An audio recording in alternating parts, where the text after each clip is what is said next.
angestellt mit einem Deckgerät bei der Wiener städtischen Straßenbahn, was fahrt auf Schienen mit einem nordelektrischen.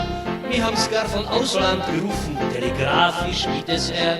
Ja, meine Dichtigkeit hat Weltruf, bin ich Betriebsingenieur. Gleich wie ich mich vorgestellt hab, sie, das war so ein Gerard. Jesus, der so lang uns gefehlt hat, endlich ist er da. No, koschamst der Diener bin, ich echte Wiener, Maschinen, Ritzenkratzer,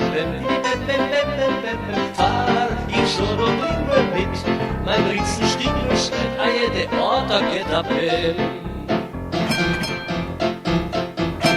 Bleibt der elektrische wo stecken, da bin ich gleich am Platz.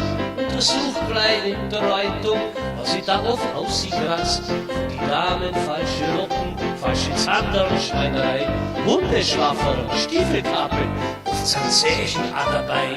Eigentlich zieh ich in der Nähe von dem Parlament auch raus, ach so ein Monstrumachsen, von der Sitzungssessel raus. No, koscham's der Diener bin, ich echte Wiener, drei Schienen, Ritzenkratzer,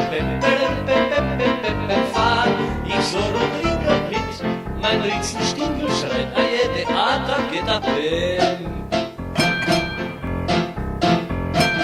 Weil ich steh mir so besoffen, ich bei freien Opernring, elektrische ist nie mehr gegangen, wir wollen's aus nach Stillerie.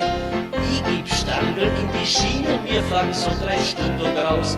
Auf einmal stehen wir 2 Trotteln wieder vor dem Opernhaus. Hat da einer Wechselgericht, das war der Hund. Und wir sind mit 6-mal gefahren, immer nur Ring im Mund. Na, komm, scheiß der Wiener Wien, ich echte Wiener, bei Schienen, Ritzenkratzer, fahr ich so noch mit, mein Ritzenstiegel schreit, a jede Ader geht ab.